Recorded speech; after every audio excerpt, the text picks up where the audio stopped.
So let's talk about all the crappy things real estate agents do. On today's episode of Prime People, I brought on my friend, Agent Gina, very well known on TikTok and some of the other platforms. I've met her actually in Daniel Fox Space on Twitter. He's been on the Prime People podcast, and we really do talk about how the public perception of real estate agents is not entirely unwarranted. I think we're kindred spirits in the light that we really do try and educate consumers as to a lot of the shady things that happen in the real estate business.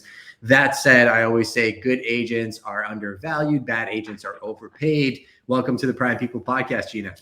Thanks. I'm really happy to be here, and from my car, obviously. So, well, that's how you can tell an actual good real estate agent in production is you're actually out there doing the thing. A lot of people like to post social media images as if they're selling real estate, but they're not actually doing the thing. So give people a little bit of background and context to who you are, where you trade, and what your history in the business is. yeah, so my name is Gina Athanasiou, and I'm a real estate agent in Toronto. I've been licensed for 17, going on 18 years right now, and I've been around the business, though, since I was 18, so that's 30 years now. I started picking up phones at Allen Newton Real Estate, which is like a small family office. It was up in North York. When I was 18 and in starting my first year of university. So I really got a back end of the business, and I really saw what agents do and what good agents do and what, like I saw the whole thing. You got the whole spectrum, especially answering the phones. I mean, I'm sure you saw everything. So give people a rundown of when you were in that seat. What were some of the bad things that you saw agents do, and contrast that with maybe the good ones?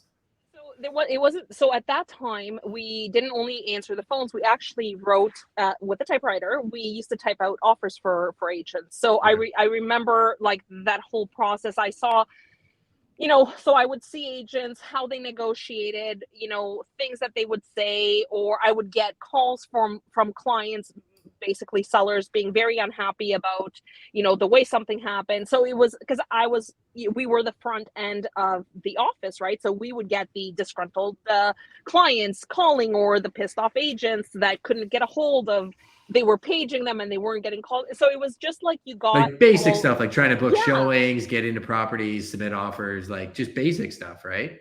Yeah. So you saw so when I loved real estate, but I was like, this business is so not for me. I don't like it. There's a lot of shady stuff that I don't like. This is not my style. So even though I really wanted to be a real estate agent back then, I was like, no, I'm going to go to school and I'm going to study and I'm going to be, whatever I was going to be at that time. So I did a biology degree at York University. Then I worked in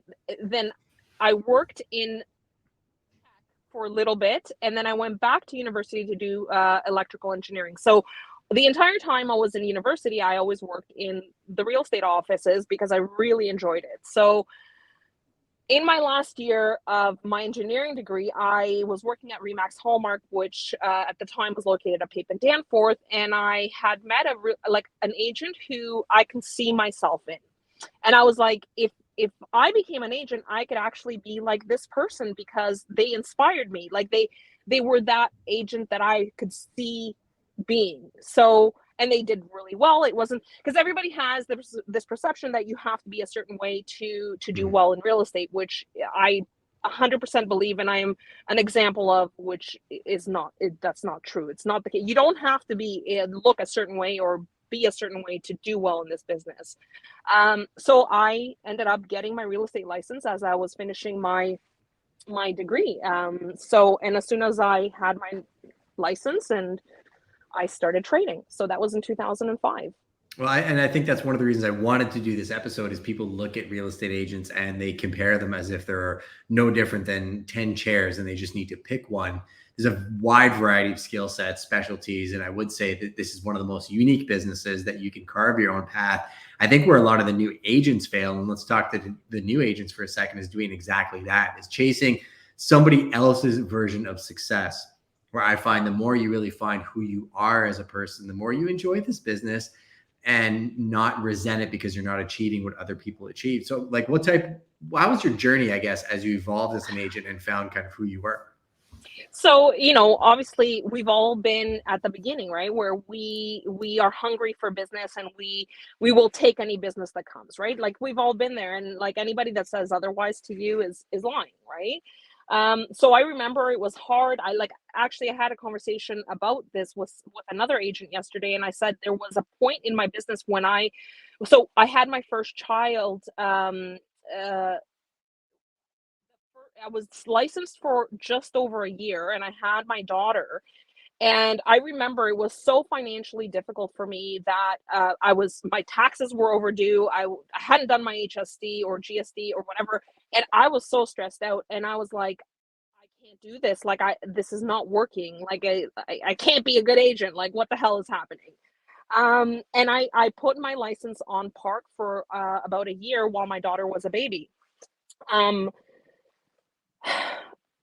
when I came, okay, so I don't mean to say, and I hope it doesn't come out in the wrong way, but I think it takes a certain type of person to be able to grow in this business as a person and not look at the money aspect of it, right? You have to have a certain amount of empathy for what you're doing and what people are counting on you for, and put the money as secondary. And when I put the money as secondary, it's when my business actually took off. Mm. Um, and I know that, we do a lot of like I've done coaching, and we do a lot of coaching, and there's always like a goal aspect and all this sort of stuff. But I have found that type of mentality doesn't work for me. And whenever I step back and I say I'm just here and things will happen as they do, things just happen for me. Yeah, it's a fascinating take. I was mentioning to you about you being in your car. Andy C, who's like one of the top producing agents on the planet, was on the podcast, did it from his car, and he said the same thing about how it's interesting when you coach and you look at production numbers.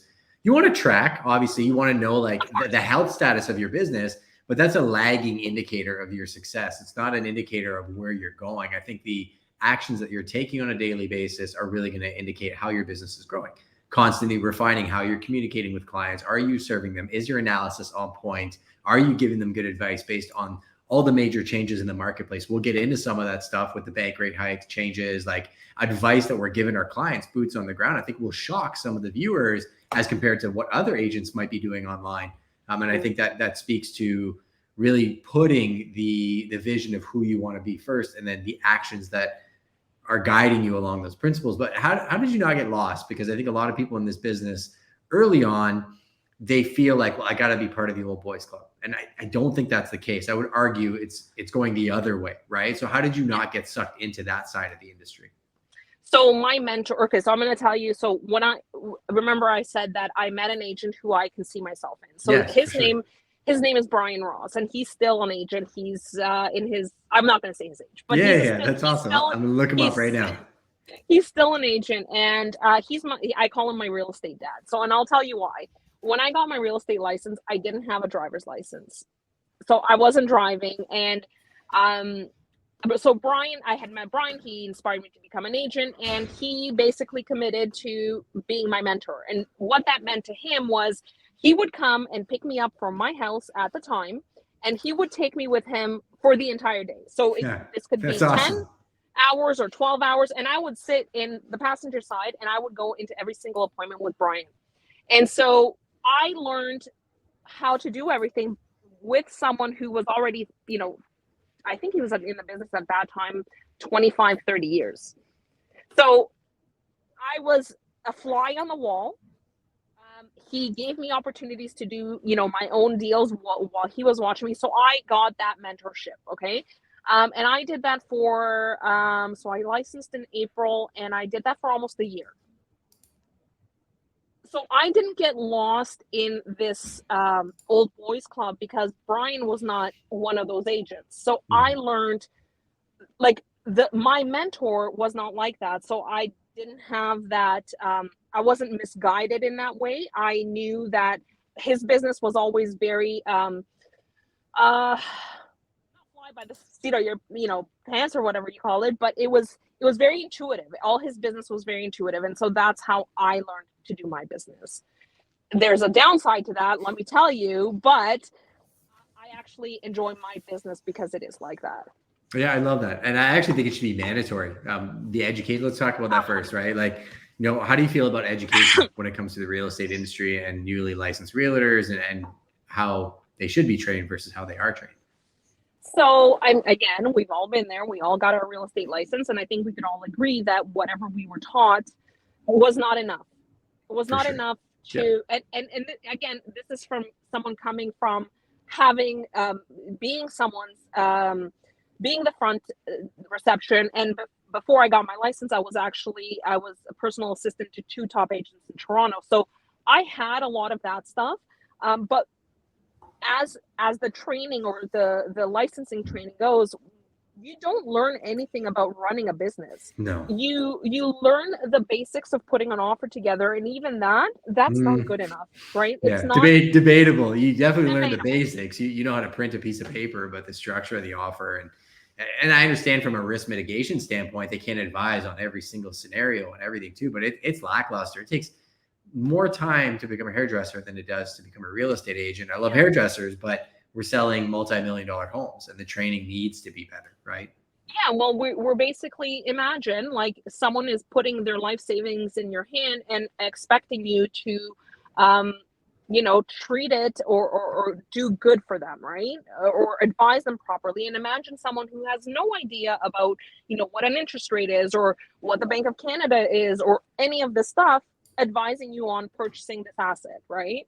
So there is a huge gap, not just in like the knowledge that we should know as someone like as a trade or a profession that's helping people purchase these assets, but we are also lacking in how does a business, like, we don't have any business background, we don't have any marketing. Like, there is so much that a real estate professional training program could encompass, including mentorship, right? Or including some kind of apprenticeship, right? Like, there's so much that we can do to make our new agents, set them up for success as opposed to failure, right? Like, because that's the whole thing. Like, people think that we, us older agents or us agents that have been around are doing this because we don't want all these agents because they take away from my business. Like, listen, no new agent's going to take away from my business. I can tell you that. But I want them to succeed. I want them to have the support they need so that they're not out in a year or 2 or 3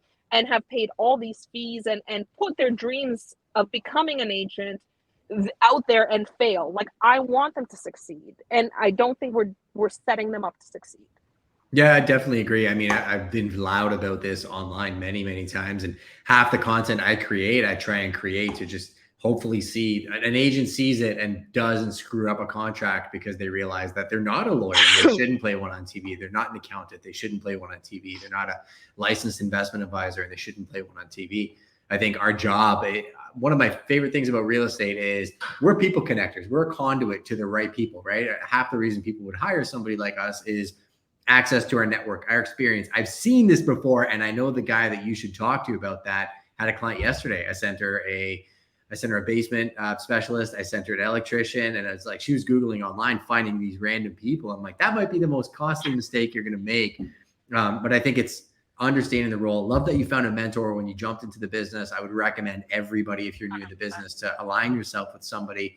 And I think some other things in the industry that I kind of want to bring up and get your take on as it evolves. I know CREA, this is November 2022. So that you're watching this in 10 years with 5 million views. Congratulations, you met Gina. But as of today, CREA was talking about ending exclusive listings, making sure that if you have an exclusive listing, it gets posted on MLS, you can only advertise it within like a closed wall group of people. Why do you think they were talking about implementing that? I want to educate both agents and consumers on this, about the meaning of an exclusive listing and how it can be done well and how it can be done very poorly or in the gray area. So I'm assuming you also know that this is now going out to vote, right? So they stopped it. They were going to do it, and then they stopped because they got a lot of pushback. And I have an opinion on it. I definitely want to know yours. So I have an opinion on it as well. So an exclusive listing is a listing that a realtor takes on behalf of their brokerage, because a realtor does not, that listing, when I sign a listing agreement with a seller, it does not belong to me. It belongs to the broker that I work for, right? I'm just representing that brokerage. So what happens? So an exclusive listing is a listing that the seller and agent agree will not be going on MLS and will not be like on Realtor.ca or Sigma on any of these sites, Sure. right? So it will be a listing that I can market to, through my social media, if agreed upon by the seller, or my exclusive network of agents, or my clients, or whatever. So it's a listing that's not marketed fully to the public, and that there's a few reasons that could happen. Now, a lot of times people go to the negative reason, which does exist, which sometimes goes to the agent is trying to double end it, which means that the agent is trying to sell it, like have the seller representation and the buyer representation, which means they'll make double the commission. Okay, so that's one aspect of it. The other aspect of it is that the seller actually does not want the public attention. Mm-hmm. I've had a couple situations in the past at least 5 years where a seller has been adamant about their property not going to MLS. Mm-hmm. Okay, and that's a privacy issue, and there are a number of reasons that happens, and it could be like, well, I'm not going to get into it, but there are reasons where a seller does not want their property to be on MLS. So what the CREA rule that was supposed to be coming out was doing was it was restricting the seller's rights as to how they wanted to market the property. And again, there's the good and the bad, but we have to allow the sellers to choose which way they want to market their property. That's always been my option, right? Yeah, and we have to take seller direction, right? At the end of the day, it's, I sit on, I don't know if you know this, but I sit on professional standards, MLS advisory, brokerage advisory. I have for years because, again, I just try to elevate our industry. And it's come up on different things many times where ultimately we can say whatever we want about the industry standard. And we're talking about regulated real estate using the MLS system. There's two problems with that. One, if a seller gives me a direction that's outside of their scope, I have to actually go with the direction because I have a fiduciary duty beyond my board to that seller. A. B, the problem they're actually trying to solve is never going to be solved by implementing this policy anyways, because what they're trying to solve is the shady agent that lists a piece of property knowing that there's going to be 1 million buyers for it. And he lists it for, let's call it $10 million. And he decides that he wants to make double the commission on the $10 million, and he short sells his seller by selling it to his buddy Brent, or whatever the guy's name is, for $1 million less, leaving $1 million on the table that the seller could have gotten if it was exposed to the widest audience possible. And that happens, right? Especially if you call it in the commercial space. It's bananas how antiquated that system is. But the problem is the third-party apps and third-party systems in unregulated real estate are going to continue to exist. So what I think that they're doing is, if they implement a policy change like that and they handcuff people to not being able to do what their sellers want, people are going to go outside of regulated real estate and do private sales and do it on their own. And that's going to open up a whole other bag of worms, which is going to exist. You can't stop the unregulated trading of real estate unless you make every single lawyer on the planet get their real estate license, right? Yeah. I understand what they're trying to stop, which is the first half of the explanation, but that will always exist, right? Unless we, take out all the bad actors, which I don't think is possible. Yeah. Those things will happen, right? And like you said, you can't handcuff every single person to make it right for some of the people, right?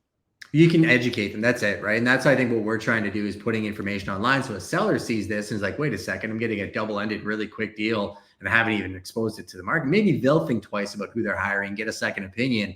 And I think that's where the light can outshine the good. Let's do a hit list, though. Let's walk through some shady things that happen in business, and I want you to give your 2 cents on it. I had fun doing research on this. Like I said, I'm not really a real estate agent. I kind of just play one on TV. I'm a person, and I want to elevate the industry and the community. So the old fake pocket listings where the agent is using a fake listing to get buyers. Have you heard of this trick before, where they're like, I have a property in such and such an area, just to pick up buyers without actually having a listing there? Yeah, I've heard of it. Now, so I work in like pretty much the core, and I feel like things like that don't really happen here. Yeah. But I have heard of, you put up for a for sale sign at your friend's house so that, you get the calls or whatever. But yeah, that does happen, but not so much in the last few years in the market, right? Like I don't think that was the norm. It was probably an exception. I got one that I bet you did happen. And it's you see a listing pop up, you're trying to book a showing, you're having a really tough time doing it, you can't get a hold of the agent, then all of a sudden you found out they double ended the deal before anybody else could get in. Does that happen? Yes, that does happen. And I don't know, it's like magically they don't pick up their phone for like, 12 hours, and you try, and then it's sold by either them or someone in their office, right? Yeah. Yeah, and that goes back to what we were just talking about. Like, as a seller, how much do you trust your agent that you're working with? And like, I've seen file after file in that situation pop up, and I look at it and I had a buyer that would have paid 40 grand more. Seller will never know, especially during a bull market. They'd be like, I got 150 over asking. Meanwhile, you underpriced it to get there. Let's not go down that wormhole. We'll talk for hours about that one.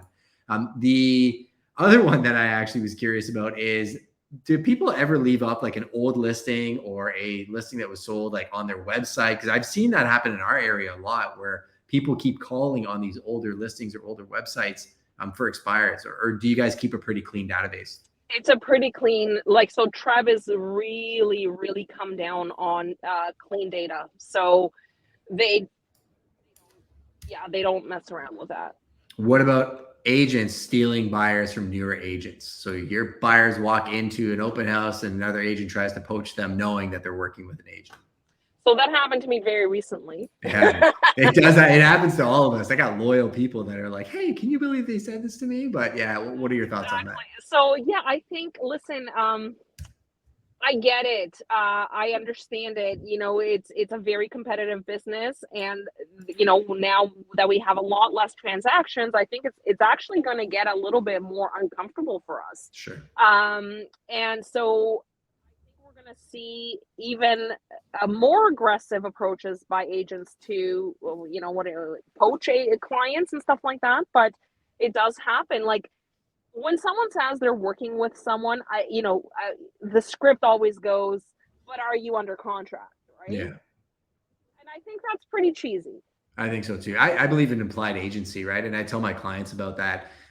For people watching that are consumer facing or newer agents that didn't get the training, you can sign a buyer's representation agreement, meaning we have a contractual agreement. I am working for you. We will find a house. This outlines that relationship. Yes, this protects me in getting paid, and you'll refer properties and other things that come up to me. But like, I like having that if I don't know you, because I want to make sure that we have a clear understanding of our relationship. I'm not going to work for 40 hours for free and then you walk into an open house and just do a direct deal. Because that happened to me early on in my business like crazy with like friends and like people that I just took it for granted, right? I didn't do a lot of buyer's representation agreements until I learned any better.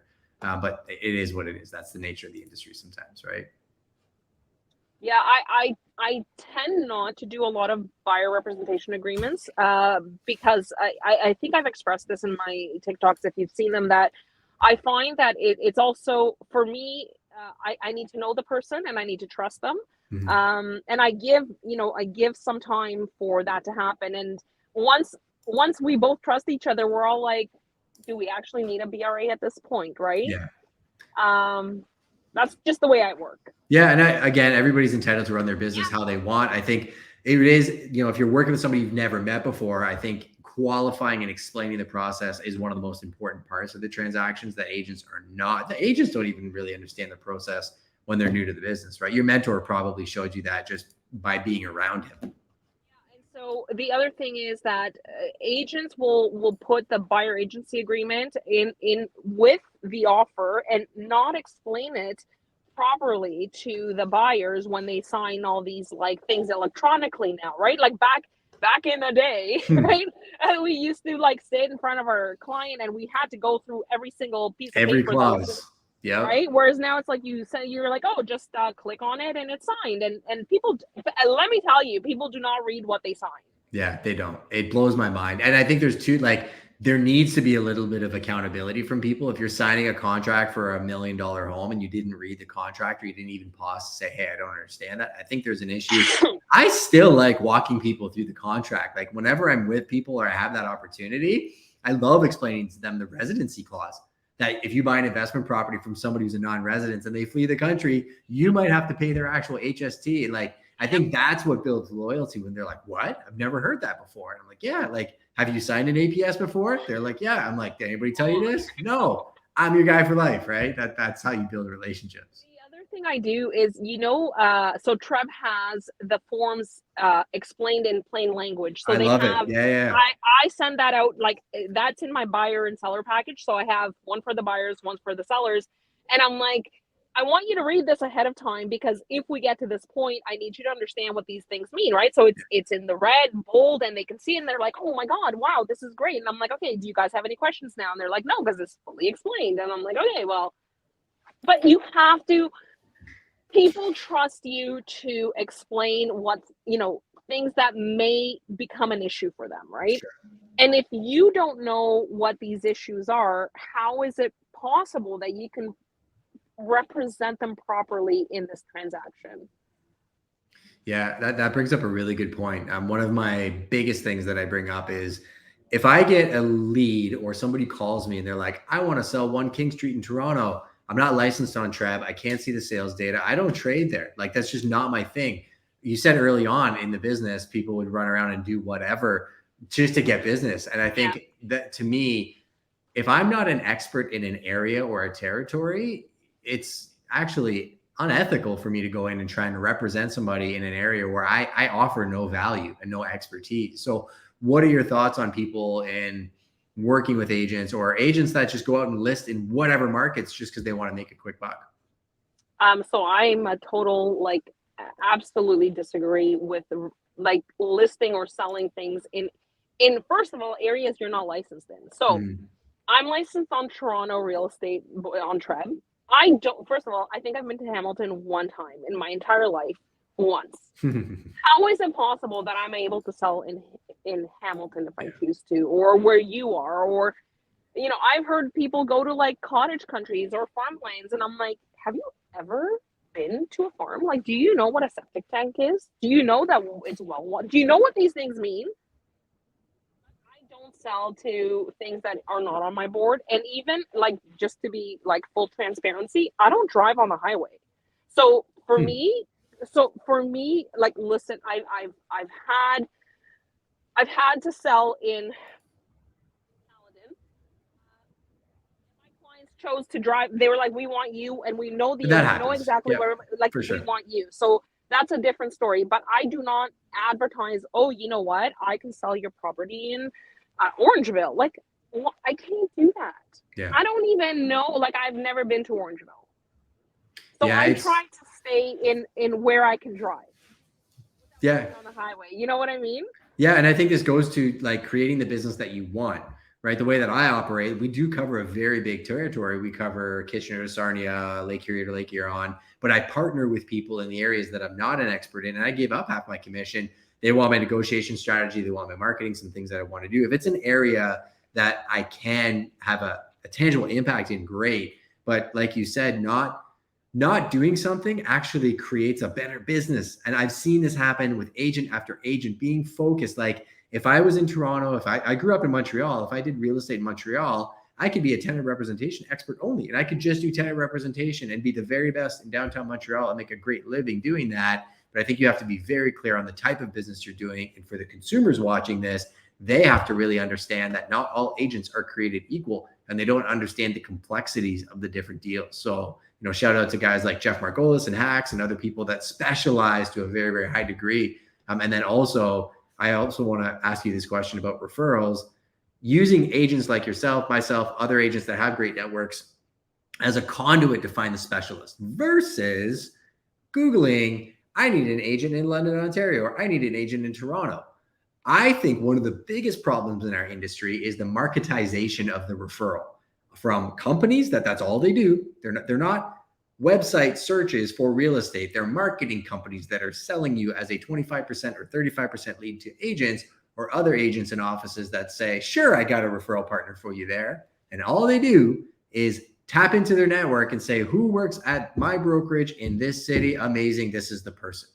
Like, how do you vet your referral partners? Because I'm pretty intense with it. I am super intense with it. So I have to have at least, like, at the very minimum, a 30-minute conversation with that agent. I will like Google the crap out of them. I will look through their social media to see exactly what they're saying, what they're doing, and I will actually ask for a reference from them. Mm-hmm. Wow, I like it. I think you shouldn't be able to sign referral paperwork and tie your name to somebody unless you do some level of due diligence like that. But it's my name associated. So I have people reaching out for me to me from TikTok, and they're like, "Can you find an agent like you in X place?" And a lot of times I have to say no. Yeah. Because I like, for instance, maybe you can help me with this, but I've been asked for someone in Montreal. Yeah, I got tons. Literally born and raised there. I know everybody. Okay, so I'm really happy because I will need those names because I don't know anybody in Montreal, and I also don't just say yes, I have someone just to take the referral. Like, I'm not like that, because if I can't stand behind that person, I will not refer them, and I'll be like, I'm sorry, I can't. Right? Like, I don't have anybody. Good luck. And I love the intent there. Just like if you ask me, I'm not going to make $1 on the referral, but I get to hook you up with people that I know. And that makes me excited. I know great commercial people that specialize in condos. One of the biggest builders in Montreal is my best friend growing up. Like, there's legitimately a network that I can offer, but I think there's such a duty of care of, are you actually putting the other person first? And I don't feel like everybody understands that it's not about us. It's not about the lifestyle shot and our production and our numbers and all these things. I think it's definitely more about what's the impact that you have on the people around you, right? Yeah. Well, I was running late, so for this conversation, so I was just out with a client, so she bought last year in October, and we decided to have lunch today, and we were chatting about this, and we were, she was like, she's worked with other agents in the past, and she's like, you are the only agent that I'm going to use for the rest of my life because you were able to provide XYZ and all this sort of stuff. And I was like, this is what it's all about. It's showing up and showing your clients that you are able to provide. If we don't provide something extra and special, why should anybody use an agent? And that's my issue. If we as a profession become diluted, then we are easy to say, why do we need these guys? Mm-hmm.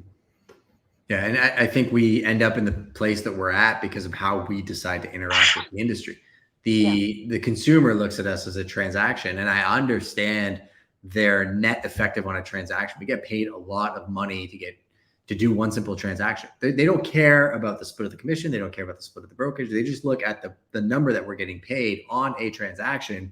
And I always tell them, I'm like, are you able to quantify the skill set, the network, the leverage, the 10,000 hours that person put into a file before they actually got paid?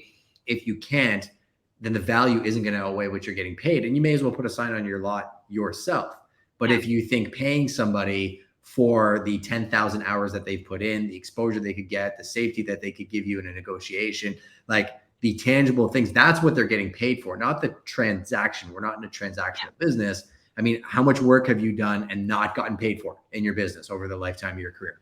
A lot. Yeah. But here's the thing.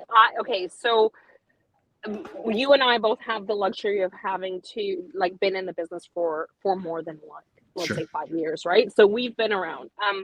In the last 5 years, at least, I have not had to explain my commission to anybody. I have not been asked to do like a cashback or whatever, because when I show up, people know what they're hiring and who they're hiring.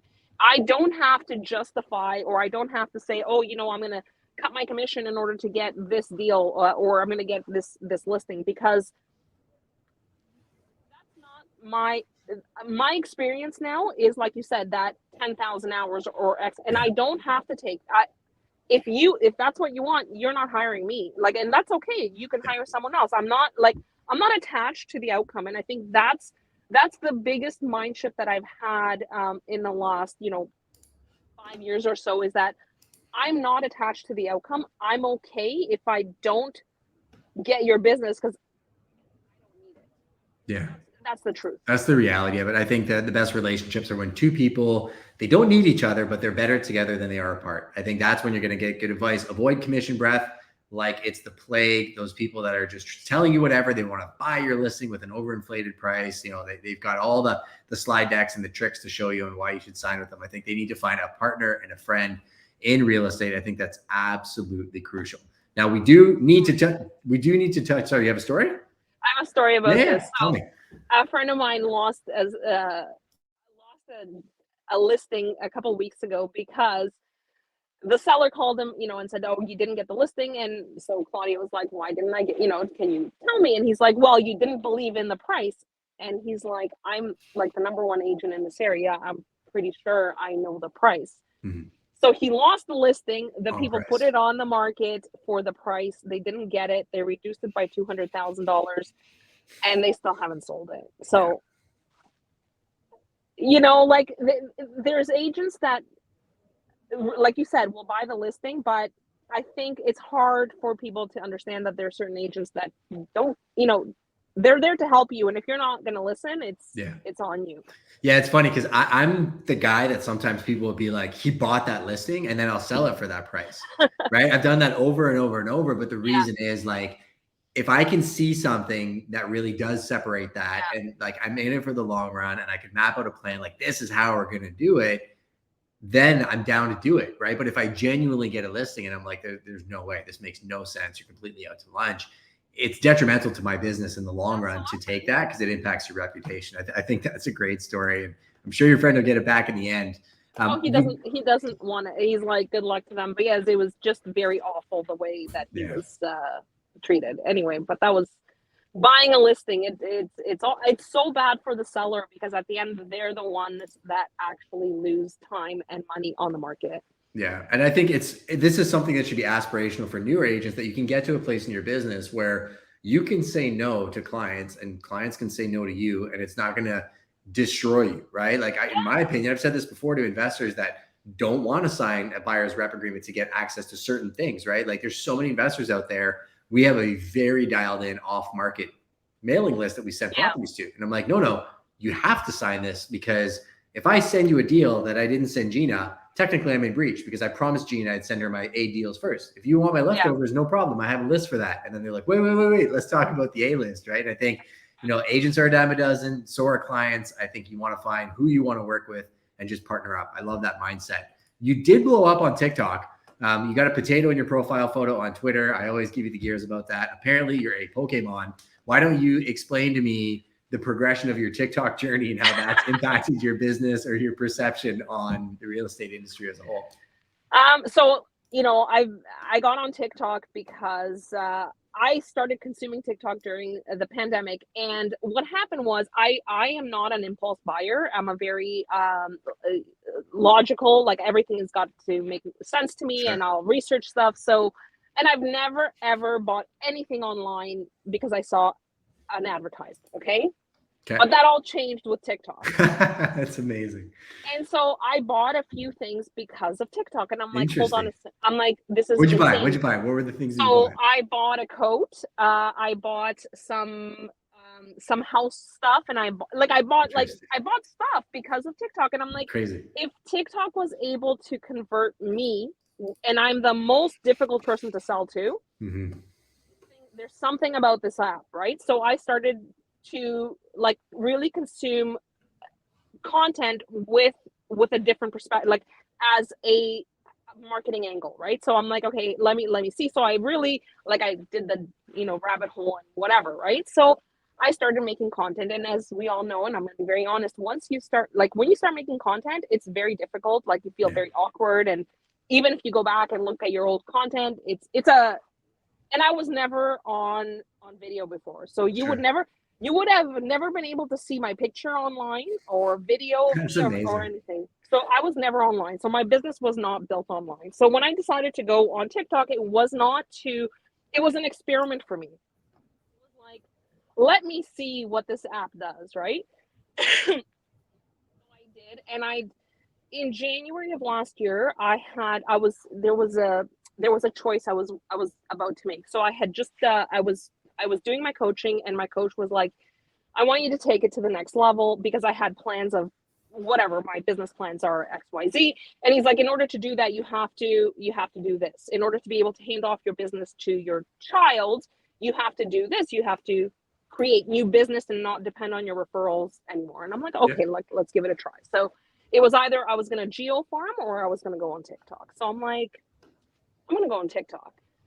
So I started doing TikTok, and what I found is, once I got a little more comfortable, obviously, with sharing how I needed to share, um, I share the way I speak to my clients, very Yeah.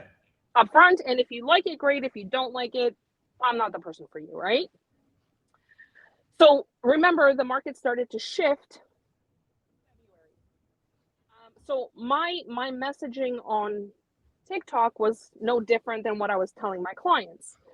And that, I think, upset a lot of agents on TikTok, because I think a lot of the agents on TikTok are newer agents. Mm-hmm. And again, I'm making a generalization, and I don't mean to, but what I found is that their way of marketing did not change from, the previous market to this market. So what people have to realize, or what us agents have to realize, is the way you market in an up run or a bull market is very, Very different. different than how you market in a bear market. So I feel like a lot of the agents felt resentment for me speaking, the way I was speaking, and really being at the forefront of being cautious. And it turned out to be almost like an attack on, I think they felt that I was attacking them, although my point was actually to be there for so I'm customer facing. I'm not there to make you happy as an agent, Justin. I'm sorry if I offend. I'm not there for you. I'm there to educate the consumer, right? Sure. So that has created some issues, but again, I'm not there to make this person happy. I'm here to educate the consumer, and that's what's always at the forefront of my content. And that has actually paid me thousands and thousands of dollars. And that's all I'll say about that. Interesting. Yeah, and again, we've got mutual friends online, and we spend time in a lot of different places. And I do think, watching different people in their journeys. Some people, they're open to the fluidity of it, and as they communicate, they realize, maybe the audience is taking what I said this way, or one person took something specifically towards them.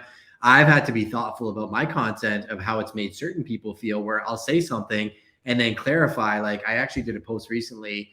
It was about a conversation I had with Glenda Baker like 4 months ago.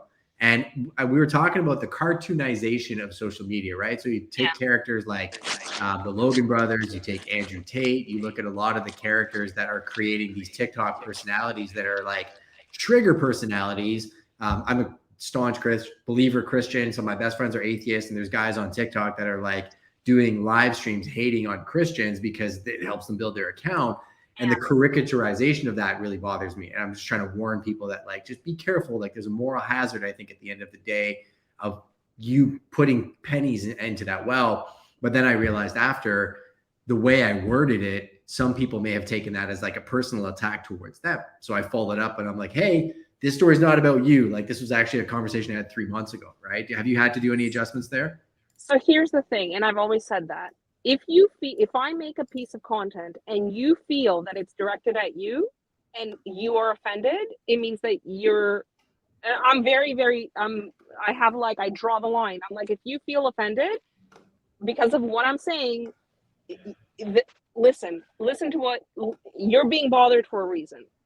Yeah. And I can understand that mindset too, right? Like, and I think about it a lot of times when I'm putting content out, sometimes I'm talking to myself, right? And I'm telling myself, like, be careful that you don't go down that wormhole, Justin, that, when Glenda and I were talking about it, there was somebody on stage saying, hey, this is the trend. This is what you have to do to pop off. And I'm like, don't go down that certain path and use that type of content just to create an account that's geared around that. And I think, look at the human aspect of it. And I always tell people, pick up the phone and call me. Like, you can literally, if you want to have a conversation, I'm down to chat. But I think, as human beings, which we all are, sometimes even as creators, we need to step back and be like, who's listening? Because there's a lot more people listening than sometimes we think, right? So there's two agents that I would say I mentor. Okay. And I actually met them through TikTok, and they were bothered by something that I said. So they called me. Yeah. I And like we that. I had a like that they called conversation. you. They picked up the phone and they trusted you enough to call you. I'm not a scary person. Actually, I love helping people. It is what I do, and I Maybe love at a it. And Greek that's dinner, eh? Like, I'm sure sometimes. Yeah, I'm just so kidding. so one of them I have been helping now for close to a year. Mhm. And the other one I've actually been helping for probably 4 or 5 months now, and really like on a daily basis. I'm That's like amazing. I'm almost like their coach. I don't know, but Your real I estate love, mom, just like you had your mentor. Same right. And vibe, right? it's not, and I like, honestly, Justin, I'm not doing it for money. I don't care. Like I love, people have a really hard time believing this, but I actually love our profession. Yeah. I love what I I do do, and too. I think we do something very special if it's done properly, right? Yeah. And I want our profession at the end of the day to be better and do better. And I believe it's really hard to do it without changing up a few things. And I think, one of the biggest things is we have to update, education, and we have to update our rules surrounding professional standards, and Oh, preaching to the choir, sis.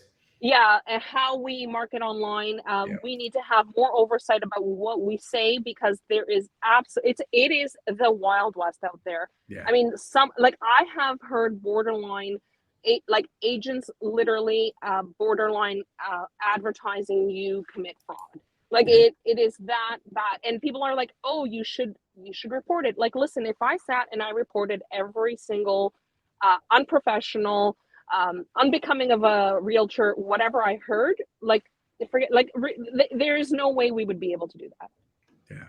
And it's not my job. It's not my job as an agent to do it. I think it's like maybe Aria, who is no longer doing, the education piece, maybe it's their turn to step in and actually elevate the profession. And because Rico is the client or the consumer facing Yeah. arm, we need to have a, agent professional standards, body.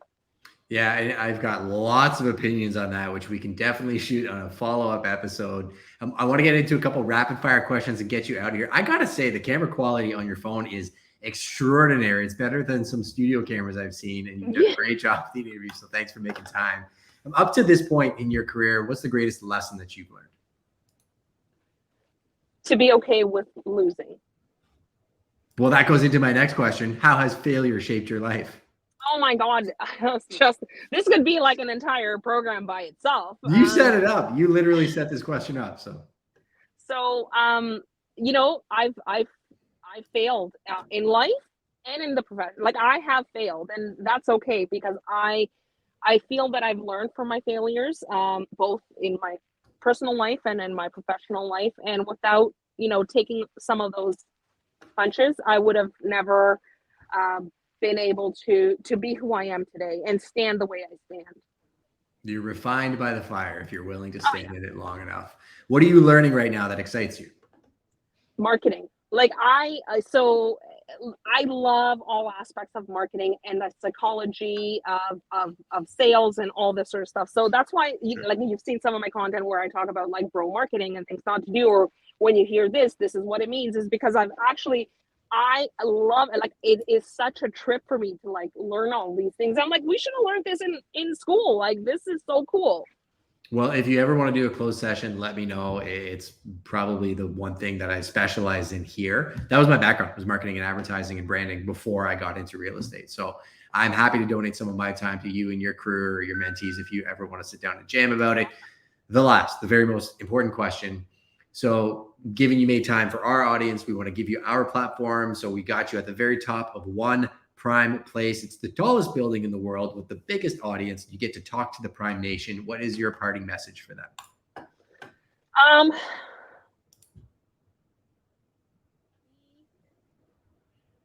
confident will work out the way they're supposed to. Be confident that things will work out how they're supposed to. Yeah. I'm a very firm believer that you can't, push, what do you say? You can't push a wet rope or something like that. Like at times you may think that is like the bottom, like everything is done, but yeah, like I'm not going to say, because we're not going to talk about God or anything like that, but there is hope. Mm-hmm. Like even at the bottom, at the very bottom, there is hope. I've been at that bottom. You could talk about God all you want on this episode. I talk about it openly, and that's why I think I have fun in this world. Is to me the battle's already won. I appreciate you being here so much, Gina. Thank you so much. Everybody can find her on TikTok and Twitter. She's constantly in those spaces, dropping knowledge, and all her links will be below. But I'll catch you on the next episode. Sounds good, Gina? Sounds good, Justin. Nice talking to you today. Have a great day. Go kill it out there. Take care. Bye.